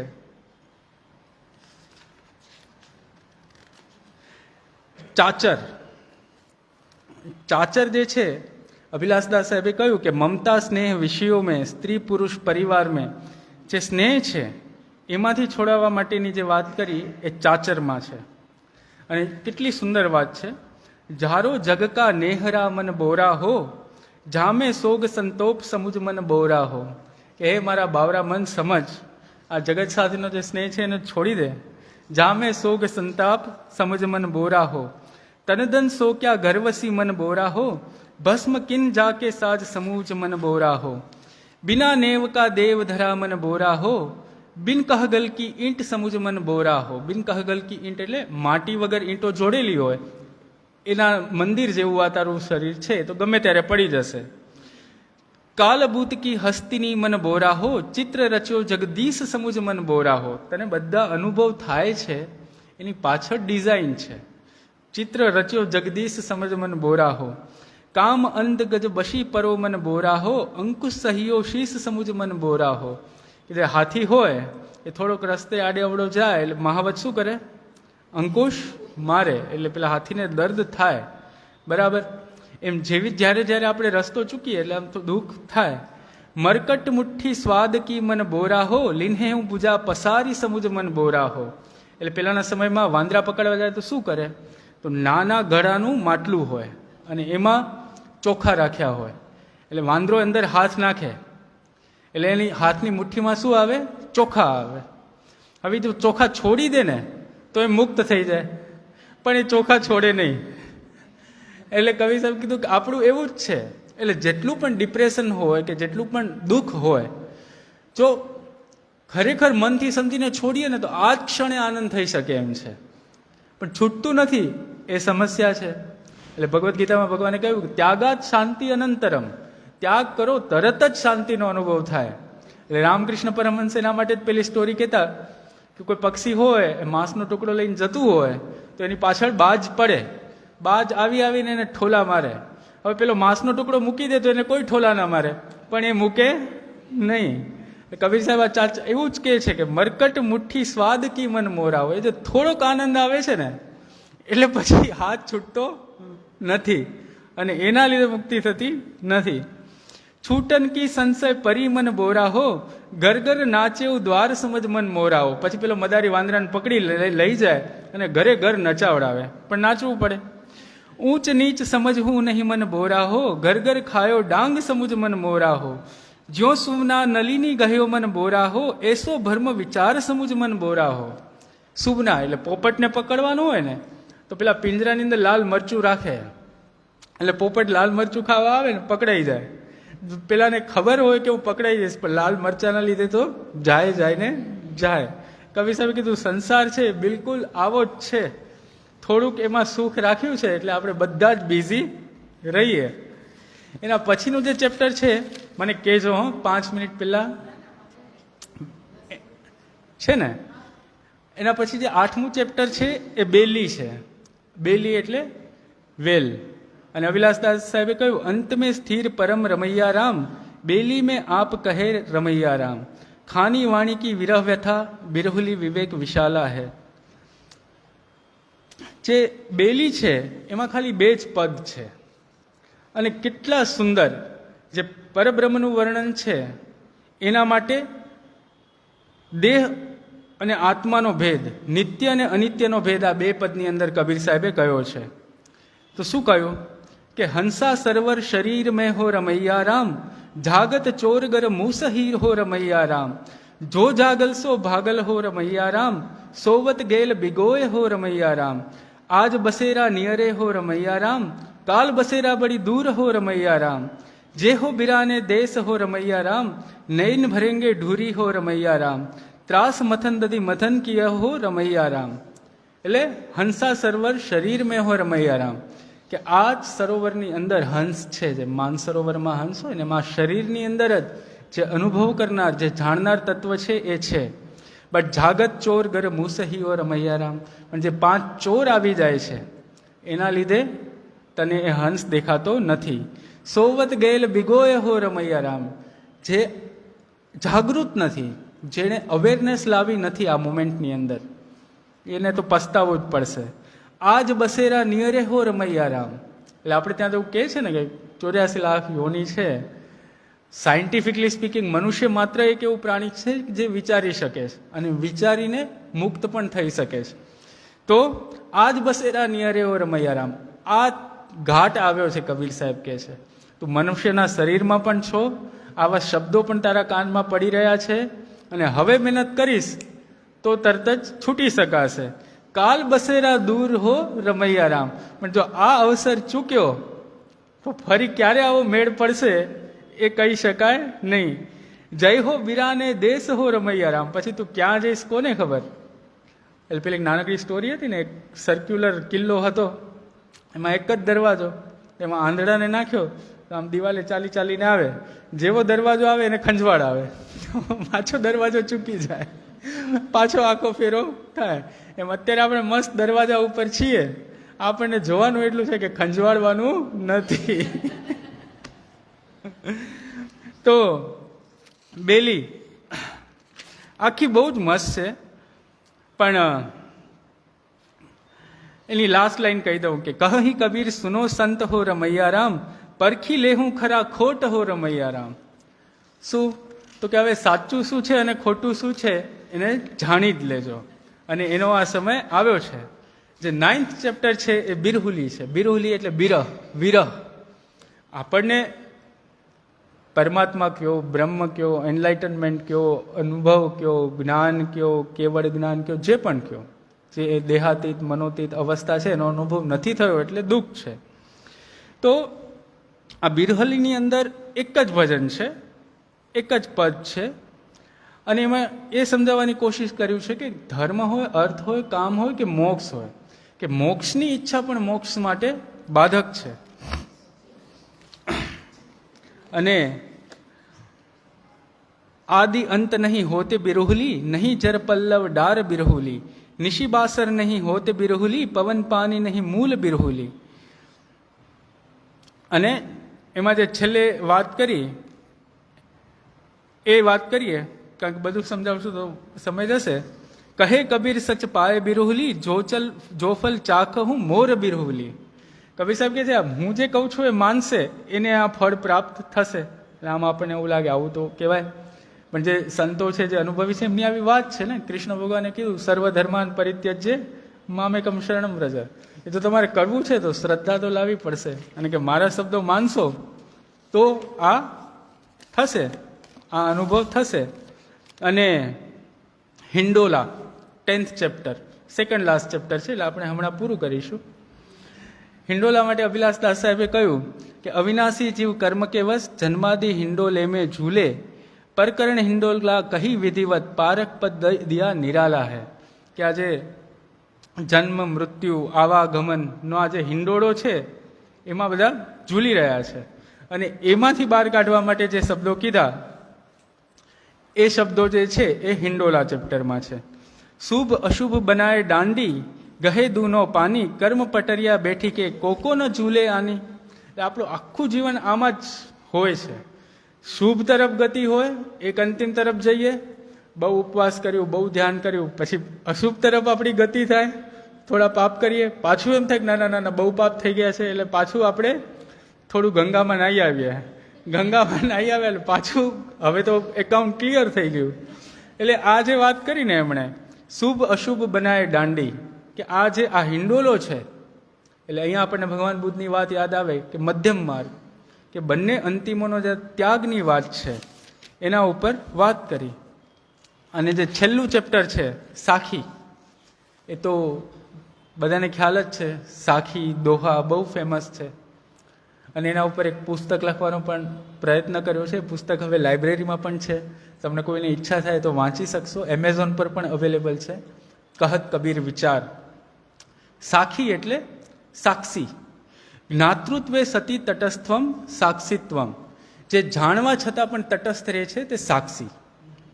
સાક્ષી એટલે આપણે વિટનેસ કહીએ ને, ગવાહ. ગવાહનો ધર્મ શું છે? એને તટસ્થ રહેવાનું હોય. તો સાક્ષીની જે સાધના છે, અથવા તો દરેક ધ્યાનનો મૂળ હેતુ હોય છે શું? કે જ્યારે તમે મનની ગતિવિધિઓને જુઓ ત્યારે તમે ઓબ્જેક્ટિવલી ફક્ત જુઓ. સારું છે, ખરાબ છે, મારું છે, તારું છે, એનામાં ન પડો. ખાલી જુઓ તો એ ધ્યાન માટેનું પેલું પગથિયું છે, સાક્ષીની સાધના છે. બીજો અર્થ શું થાય? કબીર સાહેબે કીધું સાક્ષી, કે હું સાક્ષી છું. આ બધું મારા અનુભવનું છે, મારું જોયેલું છે, ડાયરેક્ટ એક્સપિરિયન્સ છે, અને હું વાત કરું છું.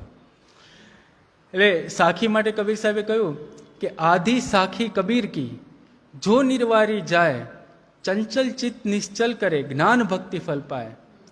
અડધી સાખી, સાખીમાં હોય જ 2 લાઈન. કબીર સાહેબ કહે છે એમાંથી એક સાખી પણ જો નિર્વારી જાય, જો સમજાઈ જાય, જો આચરણમાં મુકાઈ જાય. અને શબ્દોની તાકાત કેવી છે! તમે કોઈ સાખી સાંભળી, તમારા માઇન્ડમાં રજીસ્ટર થઈ. નાઉ ધેર આર ઓનલી 2 પોસિબિલિટીઝ, કે તમારું જીવન એના પ્રમાણે છે અથવા તો તમારું જીવન એના પ્રમાણે નથી. તો તમારું જીવન એના પ્રમાણે નહીં હોય તો એ જે સાખી જે શબ્દો મનમાં પડેલા છે એ કાઉન્ટર ફોર્સ તરીકે કામ કરશે. પછી તમારી સંવેદનશીલતાને પુરુષાર્થ પર આધાર છે. પણ 1 વર્ષે, 2 વર્ષે, 10 વર્ષે, 20 વર્ષે, ને આપણે તો અહીંયા એવું માનીએ છીએ ને, આ જન્મે નહીં તો આવતા જન્મે પણ રસ્તા ઉપર લાવશે. તો આધી સાખી કબીર કી જો નિર્વારી જાય, ચંચલ ચિત્ત નિશ્ચલ કરે, જ્ઞાન ભક્તિ ફલ પાય. જે રેસ્ટલેસનેસ છે માઇન્ડની, એને તરત જ શાંત કરે છે. અને એનું ફ્રૂટ શું છે? તો નોલેજ એન્ડ ડિવોશન, જ્ઞાન અને ભક્તિ. બીજી સાખીમાં એમણે કહ્યું કે આધી સાખી કબીર કી જો નિર્વારી જાય, ક્યાં પંડિત કી પોથિયા જો રાત દિવસ મિલી ગાય. આવું પણ કીધું. આ તો લાઇબ્રેરીમાં બેઠા છીએ, બોલાય નહીં કે ક્યાં પંડિત કી પોથિયા રાત દિવસ મિલી ગાય. કારણ કે ભારતનું તમે જુઓ તો કબીરનો પ્રભાવ બહુ જ રહ્યો છે. મહારાષ્ટ્ર, ગુજરાત, રાજસ્થાન, ઝારખંડ, છત્તીસગઢ, બિહાર, ઓડિશા સુધી નોર્થ. ત્યાં કોઈ આદિવાસી હોય કે કોઈ ગામડામાં રહેતું હોય, એને ઉપનિષદનો કોઈ શ્લોક યાદ નહીં હોય, પણ કબીરની એક સાખી પણ યાદ હશે તો એના જીવનની અંદર as a guide, as a compass હંમેશા કામ આપશે. અને એ સાખીઓમાંથી 1-2 સાખીઓ કહીએ. કબીર, આપણે તો આજકાલ પેલું છે ને લોકેશન મોકલવાનું ગૂગલ મેપ પર, તો આમ પહોંચી શકાય. નવી જનરેશન છે એને તો ગૂગલ મેપ પટાવી લો તો ક્યાંય જઈ જ ન શકે. કબીર સાહેબે પોતાનું એડ્રેસ આપ્યું, જીપીએસ, કે કબીર કાગર શિખર પર જહાં સિલહલી ગેલ, કબીર કાગર શિખર પર જહાં સિલહલી ગેલ, પાँव ન ટકે પીપીલ કા તહાં ખલકન લાદે બેલ. કે કબીરનું જે ઘર છે એ શિખર પર છે. અને કેવું પાછું, જ્યાં સિલહલી ગેલ ત્યાં આમ સરકી પડાય એવી રેતી છે. પાँव ન ટીકે પપીલ કા, ત્યાં કીડીનો પગ રહી શકે એમ નથી. ત્યાં ખલકન લાદે બેલ, ત્યાં તું બળદગાડાની અંદર ભરીને બધું લઈને પહોંચવા માંગે છે તો પહોંચી શકાશે નહીં. એનો મતલબ શું? કબીર સાહેબે કીધું કે મારી જે અવસ્થા છે ત્યાં કઈ રીતે પ્રવેશ શક્ય છે, અને જો તારે પહોંચવું હોય તો કઈ રીતે પહોંચી શકાશે. બરાબર. અને બીજી 2-3 વાતો કરી દઈએ. બિન દેખે વહ દેશ કી બાત સહે કહે સો ક્રૂર, આપે ખારી ખાત હે બેચત ફિરે કપૂર. એટલે કબીર સાહેબ તો કીધું, કહો ઉસ દેશ કી બતિયા જહાં નહીં હોત રેન બતિયા. હા, કે હું તો એવા દેશની વાત કરું છું જ્યાં રાત દિવસ પણ થતા નથી. હવે આવું જે વ્યક્તિ કહેતો હોય, સાથે એમણે એમ પણ કીધું કે બિન દેખે વહ દેશ કી, જેને અનુભવ નથી અને આવી વાતો કરતો હોય એ તો ક્રૂર છે. કે પોતે શું કહે છે કે પોતે તો મીઠું ખાય છે અને બીજાને કપૂર આપે છે. હા, પંડિતનું કામ થયું ને. એટલે કબીર સાહેબ કીધું, પંડિત ઓર મસાલચી દોનો એક સમાન, ઓરન કોત કરે ચાંદના આપ અંધેરા માહી. કે પંડિત હોય ને મસાલચીઓ બંનેનું એવું જ કામ છે. શું કરે? બીજાને પ્રકાશ આપે, પણ જે મસાલ પકડીને ઊભો હોય એ તો એના નીચે અંધારું હોય. એટલે જેના અનુભવમાં નથી, જેનું જીવન ઉપદેશ પ્રમાણે નથી, તો એની હાલત કેવી છે? મશાલચી ને પંડિત જેવી છે. અને છેલ્લે કબીર સાહેબે એવું પણ કીધું કે કોઈ મારે તીર તોપશે, 10-20 આવે ઘાવ. પેલા તો યુદ્ધ થતા, તીરથી મારે, તોપથી મારે, 10-20 આવે ઘાવ. કબીર મારે શબ્દ છે, કરે નીચે મુંડી ઉપર પાઉં. કે કબીર જ્યારે મારે તો શું થઈ જાય, આખું શીર્ષાસન થઈ જાય. અને કબીર સાહેબના જે સાધના માટેના અમુક બહુ જ મૌલિક યોગદાન છે, એમાં એક છે સહજ માર્ગ. એમણે સહજતાની વાત કરી, સ્પોન્ટેનિટીની વાત કરી. સ્પોન્ટેનિટી એટલે બાળકમાં જે હોય છે, ચાઇલ્ડ લાઇક, બરાબર, ચાઇલ્ડિશ નહીં, ચાઇલ્ડ લાઇક, સહજતા, રાઈટ. કબીર સાહેબ એવું કીધું કે સહજ સહજ સબ કોઈ કહે, સહજ ન ચિન્હે કોઈ, જા સહજે સાહેબ મિલે, સાહેબ સહજ કહાવે સોય. એટલે ઘણા સહજ સહજ કહીને બેઠા હોય કે આપણે કબીર સાહેબે સહજ કીધું એટલે કશું કરવાનું થતું નથી. કબીર સાહેબ કીધું ના, જા સહજે સાહેબ મિલે, સહજ કહાવે સોય.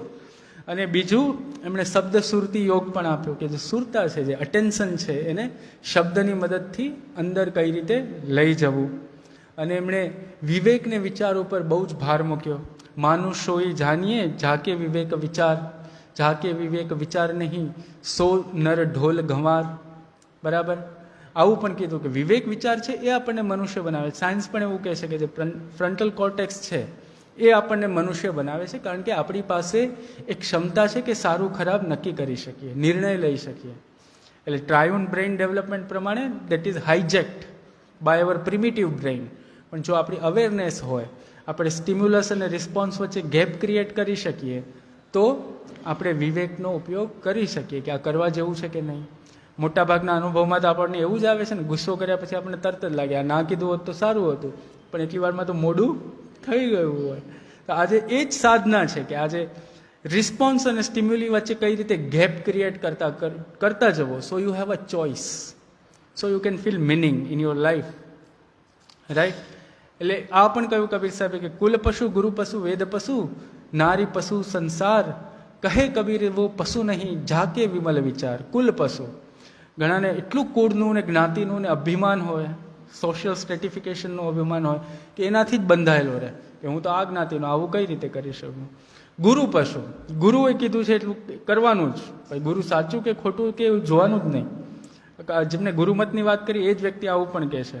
વેદ પશુ, વેદ પશુ એટલે પુસ્તકમાં લખેલું છે એટલે કરવાનું. અત્યારે વિશ્વમાં સૌથી વધારે હિંસા આ જ બાબતે થાય છે કે પુસ્તકમાં લખેલું છે એટલે માની લેવાનું. અને નારી પશુ એટલે નર માટે નારી, નારી માટે નર. પત્નીએ કીધું છે એટલે કરવું જ પડે, પતિએ કીધું છે એટલે કરવું પડે. કહે કબીર સો પશુ નહીં ઝાકે વિમલ વિચાર. અને આ કબીર સાહેબ જ્યારે પરમાત્માનું એક્ઝિસ્ટન્સનું વર્ણન કરતા હોય, એમનો મત રજૂ કરતા હોય, કારણ કે આપણે ત્યાં તો સૌથી વધારે ઝઘડા આના માટે જ થયા છે ને, પરમાત્મા છે, જીવ છે, બ્રહ્મ છે, પરબ્રહ્મ છે, બધા આચાર્યો થઈ ગયા, દ્વૈત ને અદ્વૈત ને વિશિષ્ટાદ્વૈત ને, અને હજી સંપ્રદાયો વચ્ચે ઝઘડા ચાલે છે. કબીર સાહેબે કહ્યું પરબ્રહ્મનું વર્ણન કરતા કરતા, અકહ કહન મેં નાહી કહની કહીએ સો કેસા, કે જે અકહ છે, જે કહી શકાય એમ નથી, એને શબ્દોમાં કઈ રીતે કહેવું. સોહંગ શબ્દ સમાન આદિ બ્રહ્મ જૈસે કા તેસા. એ સોહંગ જે શબ્દ છે, જે મૂળ શબ્દ છે, જે સત્ય નામ છે, આદિ બ્રહ્મ જૈસે કા તેસા. અને બહુ જ મસ્ત વાત કરી. એક કહું તો હે નહીં, જો એમ કહું કે અદ્વૈત એવું તો છે નહીં, તમે પણ છો, સાંભળી રહ્યા છો, હું પણ છું, જીવ પણ છે, પરમાત્મા છે. દોએ કહું તો ગારી, જો હું કહું બે છે, દ્વૈત છે, તો એ મારા અનુભવમાં નથી, કારણ કે અનુભવમાં તો મને oneness, I am feeling oneness with everyone, તો એ I am going against my experience, તો એ તો ગાળ બોલ્યા જેવું થયું. હે જેસા વેસા રહે કહે કબીર વિચારી, કે હું વિચારીને કહું છું કે પરમાત્મા જે છે. અને આ જે સાખી મને બહુ ગમે છે કે દરિયાવ કી લહર દરિયાવ હે જી, દરિયાવ ઓર લહર મેં ભિન્ન કોયમ. અહીં તો દરિયા કિનારો બહુ દૂર નથી, તો એમાં તમે જાઓ તો આ મોજા આવતા હોય, તો જ્યારે મોજું આવે તો મોજું અને દરિયું અલગ કહી શકાય, મોજું દરિયો. પણ કબીર સાહેબ શું કહે છે, દરિયા ઓર લહર મેં ભિન્ન કોયમ, એ દરિયાની લહેર એ મોજા અને દરિયામાં કંઈ ભેદ નથી.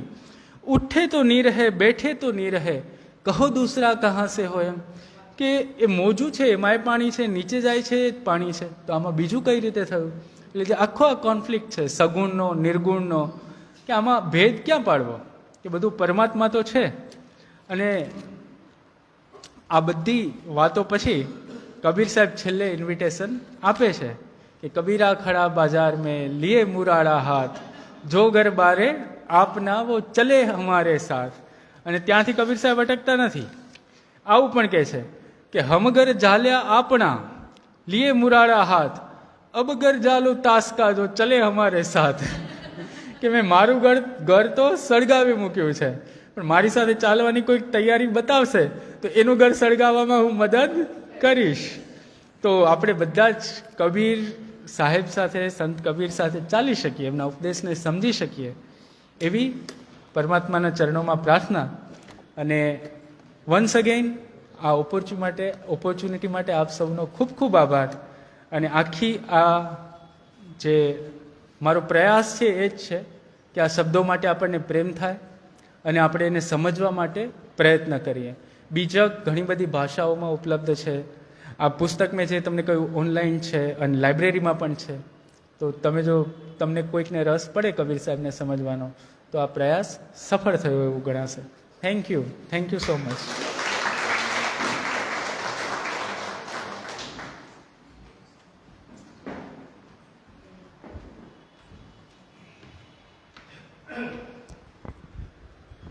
કબીર પછી કોઈ શબ્દ હવે કહેવાના રહેતા જ નથી. જે પૂર્વ ભૂમિકા બંધાઈ અને જે ફ્રેમમાં આપણને બધાને લઈને પછી કબીરનો પરિચય કરાવ્યો, જે બીજક સુધી આપણને લઈ ગયા, ખરેખર આ તો આપણા અંદરની જર્નીની એક વાત હતી.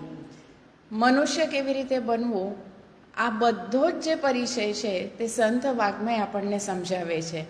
અને કબીરને આટલું સુંદર રીતે આપણી સુધી પહોંચાડવા માટે ભાર્ગવભાઈનો ખૂબ ખૂબ આભાર. મને એમ થાય છે કે કદાચ આના પર એક કથા રાખીએ ને તો આને પૂરતો ન્યાય આપણે આપી શકીએ. એટલું બધું ઊંડાણ આમાં ભરાયેલું છે. અને કદાચ આ બધું આપણા સુધી પહોંચાડવા માટે એ પોતે આ જર્ની, આ સફર જે નાનપણથી અહીંયા સુધી પહોંચ્યા છે અને જે પચાવેલું છે, એટલા માટે આપણા હૃદય સુધી આ બધી જ વાતો એ પહોંચાડી શક્યા છે ખૂબ સફળતાપૂર્વક અને સક્ષમ રીતે. તો કોઈ પૂરક માહિતી ક્યાં તો આપણા પ્રતિભાવો હોય, નહીં તો પછી ગઈકાલની જેમ જ મને એમ થાય છે કે આને આપણે અહીંયા જ પૂરું કરીએ, આ વાઇબ્રેશન સાથે જઈએ. કેમ કે ઘણી વખત એવું થાય છે કે જે આપણે બધું સાંભળીએ છીએ ને, એ સાંભળ્યા પછી એને જીવનમાં ઉતારવા માટે એ ઓરામાં રહેવાની ખૂબ જરૂર હોય છે. અને કદાચ સયાજી લાઇબ્રેરીમાં ક્યાં તો નવસારીમાં કબીરને આટલા સુપેરી રીતે આપણા સુધી પહોંચાડવાના જે કષ્ટ આપણે લીધા છે એને કોઈ તોડ નથી, મોલ નથી, કમ્પેરિઝન નથી. અને બસ આ જ વાઇબ્રેશન સાથે આપણે છૂટા પડીએ. કબીર ક્યાં તો કોઈ પણ સંતને અલ્ટિમેટલી જે સત્ય છે આપણી સામે જે મિરર મૂકે છે તે સારા મનુષ્ય કેવી રીતે બની શકીએ એના માટેના હોય છે. જો આપણું સંત સાહિત્ય આપણે વાંચીએ તો કદાચ કોઈ પણ બે દેશોમાં યુદ્ધ નહીં થશે અને કોઈ બે રાજ્યોમાં તકરાર ઊભી નહીં થશે. એટલે સયાજી લાઇબ્રેરીનું જે કાર્ય છે કે આપણે કઈ દિશા તરફ જવું છે એના માટે જે સાહિત્ય ઉપયોગી થાય છે અને આપણા સુધી પહોંચાડવા માટે અમે જે સેતુની ભૂમિકા ભજવીએ છીએ તેમાં આપ આજ નિમિત્ત બન્યા છો અને ખૂબ ખૂબ સરસ રીતે આપણે આ કાર્ય પૂરું પાડ્યું છે. પ્રશાંતભાઈને વિનંતી કે આપણો પ્રતિભાવ ટૂંકમાં આપશો. કબીરની જે વાતો છે ને એટલી બધી વાસ્તવિક છે કે જે 15મી સદીમાં લખાયું છે કે આજે પણ એટલું જ સહજ અને આપણે સ્વીકારવા જેવું લાગે છે એ સૌથી મોટી વાત છે. અને બીજું કે જે એમની તટસ્થ ભૂમિકા છે ધર્મ માટેની, કે હું હિન્દુ મુસ્લિમ કે એ આજના સમય માટે ખરેખર ખૂબ જરૂરી છે. જો આ વસ્તુ સમજવામાં આવે તો દુનિયા અને દેશમાંથી જે ભાઈચારાનું એ થયું છે એ ફરી પ્રસ્થાપિત થાય એવી શુભભાવના સાથે ખૂબ ખૂબ આભાર. આનું ઊંડાણમાં જે તે બે જ વસ્તુ મને લાગે છે કે આને ટૂંકમાં આપણે સમાપન કરવું હોય તો સત્ય અને શાશ્વત બે જ વસ્તુ છે અને કબીરના સાહિત્યમાં આપણને આ જ મળી આવે છે. ખૂબ ખૂબ આભાર આપ સૌનો. ભાર્ગવભાઈનો ફરીથી આભાર. શુભરાત્રિ. આવતા રહેજો. આવતા શનિવારે યુવા વાર્તાલાપ છે અને કશિશ લખાણી એક ઇન્દ્રાનુઈના પુસ્તક પર વાર્તાલાપ આપવાની છે. આશા છે કે આપ જે રીતે અહીંયા શ્રોતા તરીકે આવીને દરેક પુસ્તકને માણો છો તો મહિનાના અંતે આપ 7 પુસ્તકો વાંચ્યાનું પુણ્ય કમાઈ જાઓ છો, કેમ કે એટલા પુસ્તકો વાંચ્યા નહીં હોય પણ સાંભળીને આપણા અંદર સુધી પહોંચે છે. એટલે ખૂબ સારા શ્રોતા તરીકે આપણે અભિનંદન આપતા ફરી એક વખત આનું આમંત્રણ આપું છું. હા, સહવાચન પ્રવૃત્તિ કાલે રવિવાર છે, વાજપેયી ગાર્ડનમાં 8:30 વાગે મળીશું જ, અને 11 વાગ્યા સુધી પોતપોતાના ગમતા પુસ્તકો લઈને આવવાના છે અને વાંચવાનું છે. કારવા બનતા જા રહા હે એની ખુશી છે. સંખ્યા પહેલાં ઓછી હતી, હવે માઉથ ટુ માઉથ પબ્લિસિટી અને ત્યાં આવીને જે અનુભૂતિ થાય છે તેનો જે આનંદ છે અને એકબીજાની સાથે જે શેરિંગ થઈ રહ્યું છે, તો એ તક તમે ચૂકી ન જાઓ એ માટે ફરીથી આપ સૌને આમંત્રણ. હા, બધા જોડાતા જાય છે ને આપ પણ એમાં સહભાગી થાઓ અને ફરીથી એનો આનંદ લેવા માટે આ પ્રવૃત્તિમાં સહભાગી થાઓ એવી આપને વિનંતી અને સાથે આમંત્રણ પણ. ફરી એકવાર સયાજી લાઇબ્રેરી વતી ભાર્ગવભાઈનો ખૂબ ખૂબ આભાર.